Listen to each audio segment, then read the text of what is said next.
It's Monday, July 24th, 2017. You are listening to Inception Radio Network, voice of the fringe majority. This is Carol Carl with UFO Headline News.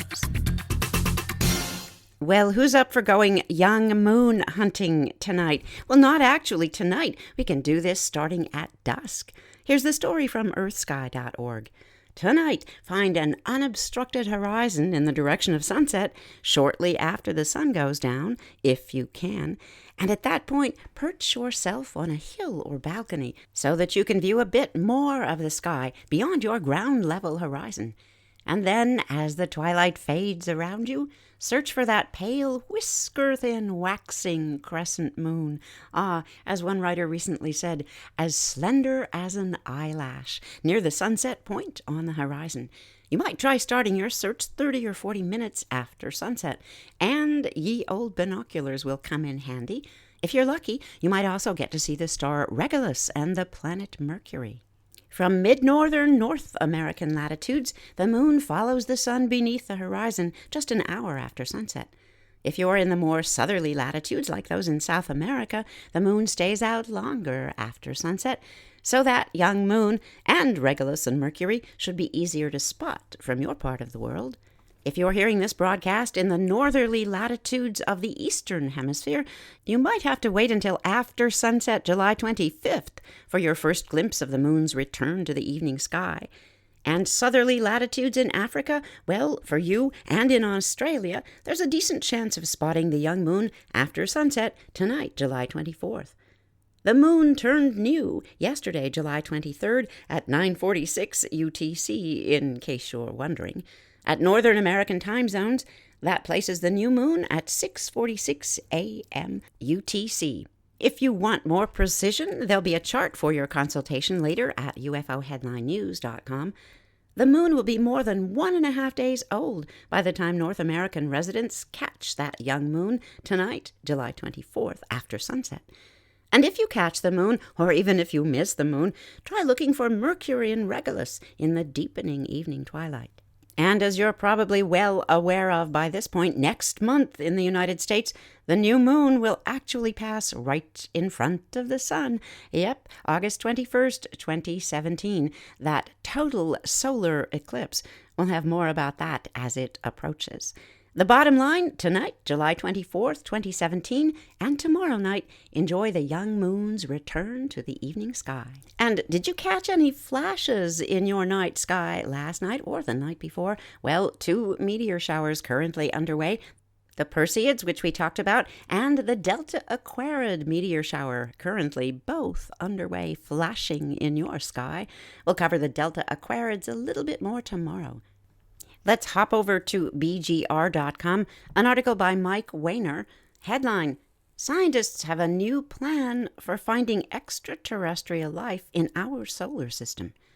Humanity hasn't even scratched the surface of exploring the Milky Way galaxy, much less the rest of the universe. But when it comes to our own solar system, we have a pretty good idea of what's here.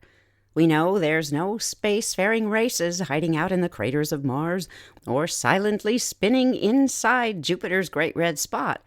But there's still the chance that life exists in our little planetary backyard outside of Earth, and researchers have a new strategy that could help us find it. The target? Saturn's icy-covered moon Enceladus. A new paper from Jay Nadeau and his team of researchers from Caltech at Pasadena, California, published in the journal Astrobiology, breaks down a new imaging technique that could provide scientists with the tools they need to detect and identify microscopic life in space. More specifically, microbes hiding in the water of Saturn's frozen moon. Enceladus is completely encased in ice, which doesn't sound like a very hospitable place for life to take root. But the good news is that there's water under that frozen surface. We know this because images from the planet taken by NASA's Cassini probe have shown massive jets of water being spewed out from between cracks in that icy shell. And because Enceladus is so small, its gravitational pull isn't strong enough to keep the water vapor from flying off into space. That makes the job of sampling this water much easier, but NASA would still need the right tool for the job. So, again, Jay Nadeau and colleagues have proposed a solution in the form of a holographic microscope, specifically designed to detect microbial life and differentiate between tiny living organisms and specks of dust and debris that would also likely litter the sample. Quote, "It's harder to distinguish between a microbe and a speck of dust than you'd think. You have to differentiate between Brownian motion, that random motion of matter, and the intentional self-directed motion of a living organism," end quotes. So far, in its testing, this new microscope system has proven capable of doing just that. And while further testing and implementation remains in the to-do list category, it's a promising start for a technique that could provide the first evidence of extraterrestrial life. And right here at UFO Headline News on Inception Radio Network, we'll follow this and keep you posted.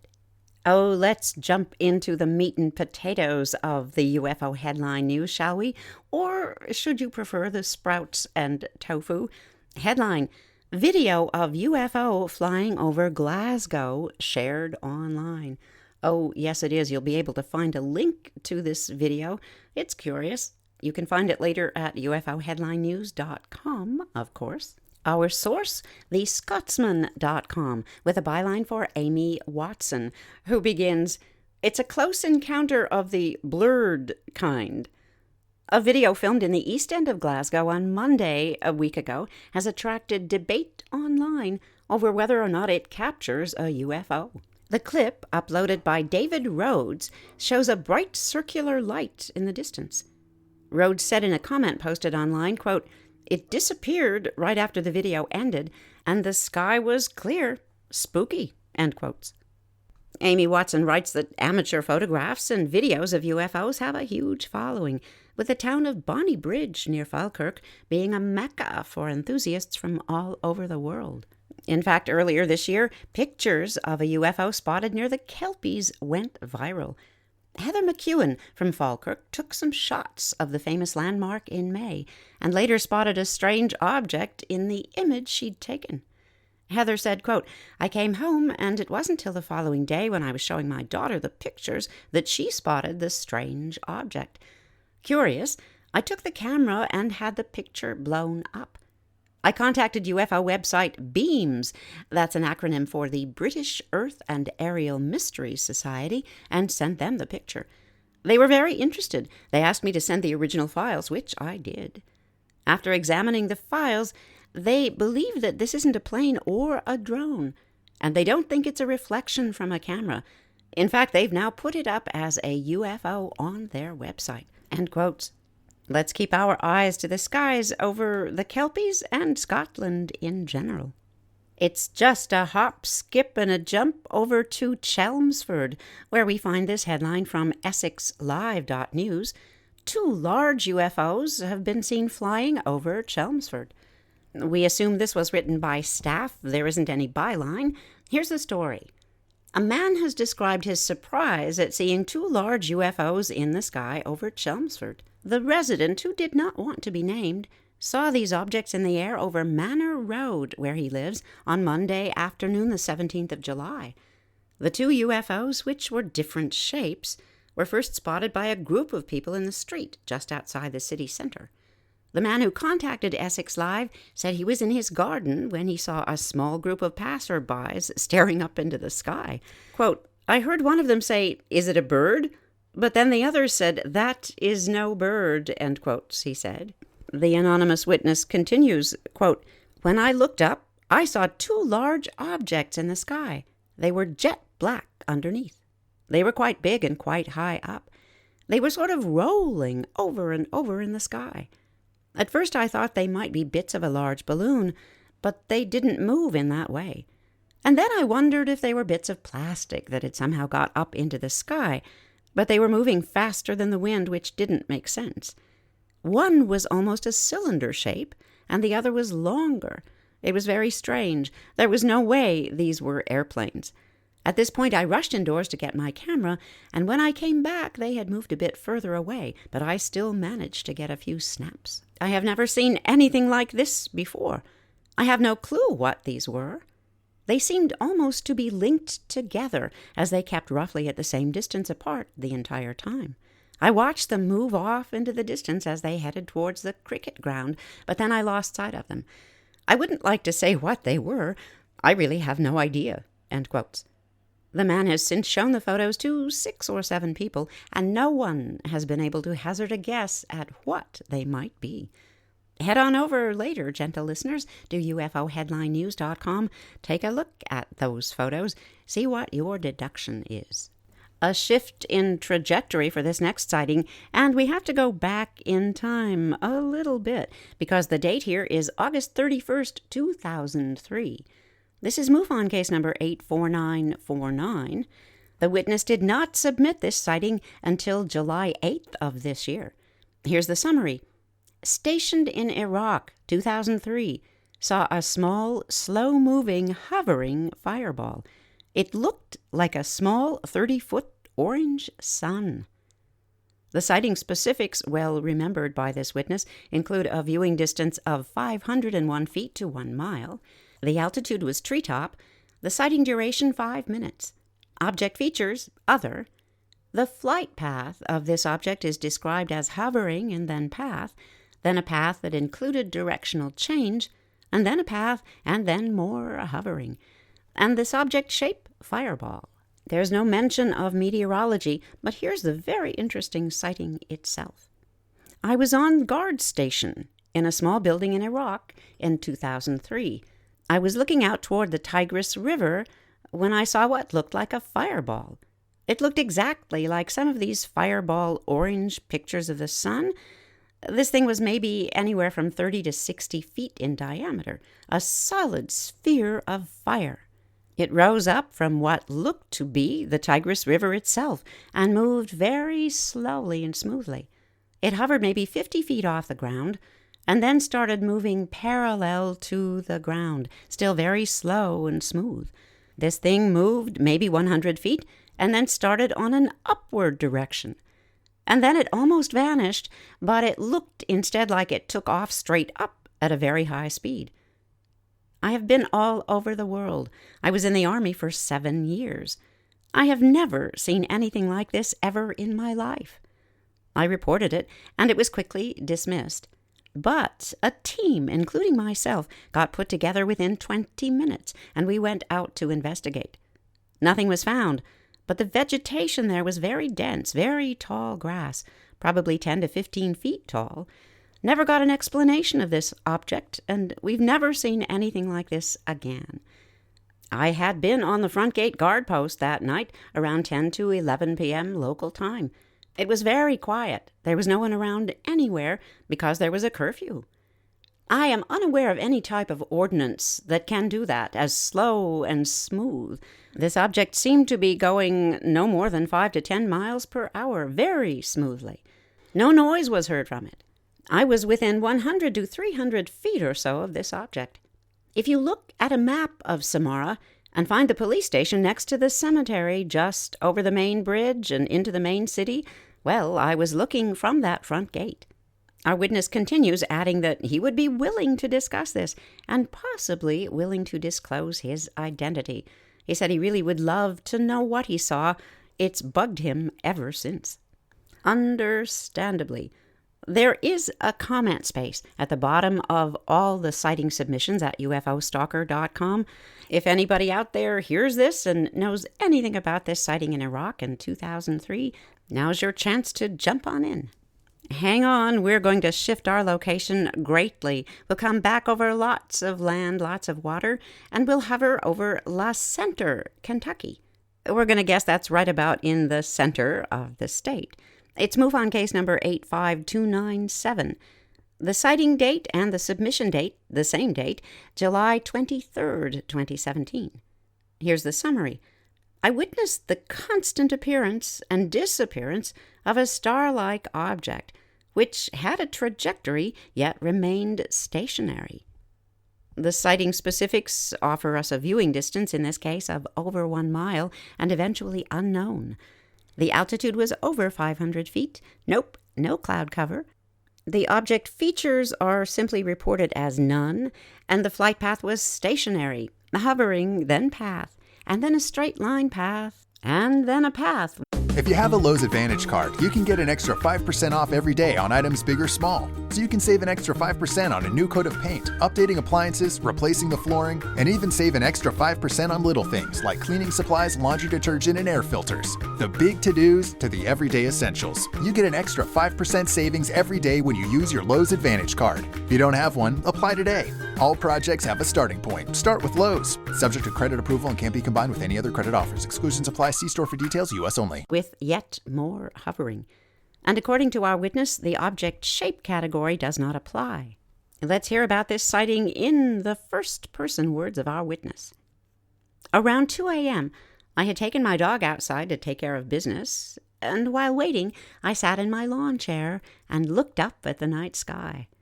In the north, there were thunderstorms forming several miles away.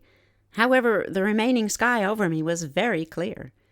I was stargazing when I noticed that one of the bright stars suddenly disappeared.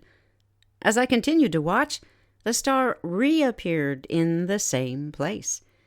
I was thinking about how odd that was when it disappeared yet again. In a few seconds, it reappeared, but this time it was a few degrees north of where I had originally seen it. This process, appearance, disappearance, remaining stationary, and then moving, lasted about 30 minutes, and then I lost it from the trees blocking the view. Interesting to note was that the intensity of this light varied from almost blindingly bright to very dim. The trajectory of this object was from the west to the northeast. From my guess, this object was several miles above, but I'm really not sure. It seemed to be very large and very far up in space. No video, no still shots, but then again, it was far away, and that coming and going thing, hard to capture. Kentucky to Ohio, city of Urbana. That's where we find MUFON case number 85226. The date of this sighting was July 19th, 2017, and it got a next-day report. Here's what the witness offers by way of summary. Sitting by my window, looking out by La Palma, multiple lights coming and going. Sighting specifics include a viewing distance of 21 to 100 feet. That's close. An altitude 500 feet or less. The sighting duration was 1 hour. Object features unknown. Object flight path unknown. But this object did have a shape that is known, and that was circular. There's a little bit of weather offered. The maximum temperature was 86 degrees Fahrenheit, 30 degrees Celsius. Minimum temperature, 64 degrees Fahrenheit, 18 degrees Celsius. Maximum visibility, 10 miles, 16 kilometers, down to a minimum of 3 miles, 5 kilometers. And at the time of this sighting, there didn't seem to be anything abnormal about the weather conditions at all. Here's the sighting. I was sitting by my window, looking out at the stars as I do every night. I was looking out toward La Palma because I noticed something a little larger than a star. To be honest, I thought it was a bright star at first, but it wasn't, because I saw multiple objects, and they moved in opposite directions, really fast, and then they'd disappear. I was in shock because the first thing that came to my mind was a UFO. And then I came to my senses a little bit. I thought, well, I'm overthinking this because it just could be a plane. And then all of a sudden I look out again to see these things right over where they'd been, but there were more. By now there were 8 bright objects moving very fast and disappearing. I was scared in the moment, so I called my friends. I was freaking out. They told me, calm down, I might just be seeing things. But I know I wasn't. Also, I left my room for a minute and came back, and for some reason I felt as if I wasn't alone anymore. I actually got so freaked out I left my room for the night and slept in the living room. So as you can hear, gentle listeners, our witness found this a little disturbing. And yep, we get that. In a blink, we're in Michigan, Warren, Michigan specifically. That's where MUFON case number 85298 took place. Date of the sighting, 7/4/2017. Yep, the 4th of July. The date submitted, 7/23/2017. Here's the summary from the witness. Notice this bright blue-white donut shape, slowly moving, an object with a sun-glow ray around its perimeter, somewhat hexagonal shaped. The object emanated absolutely no sound, looked like a star. There's a photo and there's a video that accompany this sighting. You can check it out later for yourselves, do your own analysis, and you can find all of this report at ufoheadlinenews.com. Sighting specifics in this case include a viewing distance of 501 feet to 1 mile. The altitude was over 500 feet, sans cloud cover. Sighting duration 3 minutes. Object features patterned surface. The flight path of this object was a path that included directional change, and the object shape doesn't apply. Here's what the weather was doing at the time. Maximum temperature, 80 degrees Fahrenheit, 27 degrees Celsius.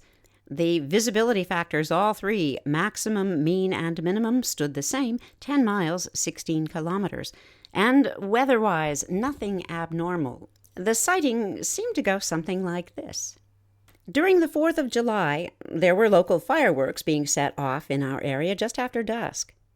I noticed this unusual, very bright object appear from the east.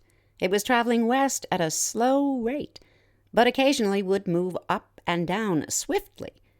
For the first 3 seconds, this object appeared as a bright donut-shaped object with a darker hexagon center, while it was emanating absolutely no noise.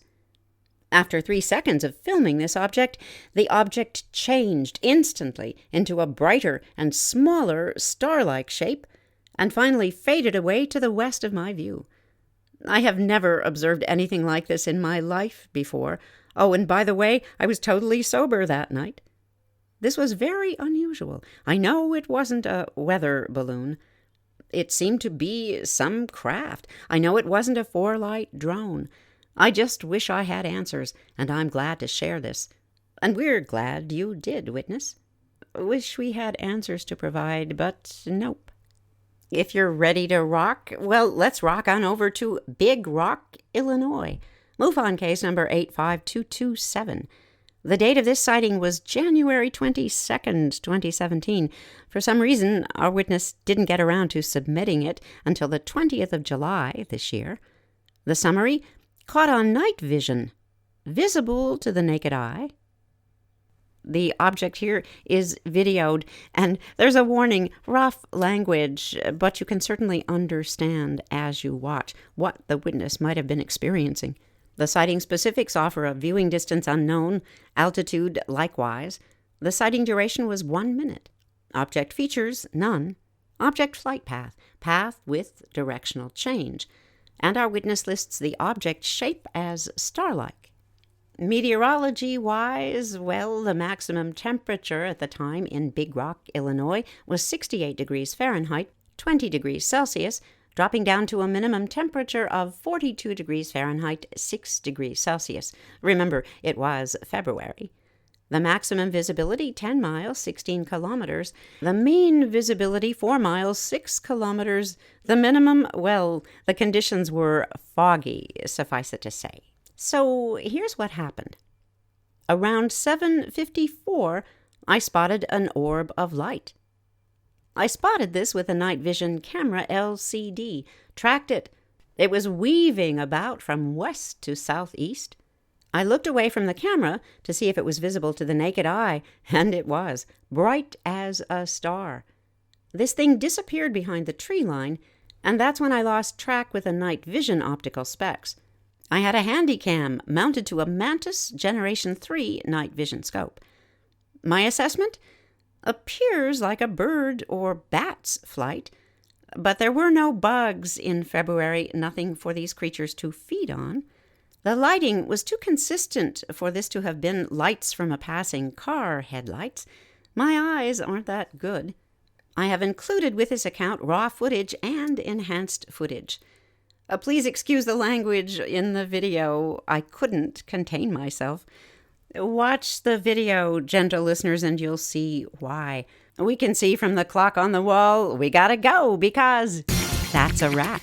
Thank you for listening to Inception Radio Network. Follow today's broadcast at ufoheadlinenews.com. Take care of each other. We're all in this together. This is Carol Carl. See you tomorrow.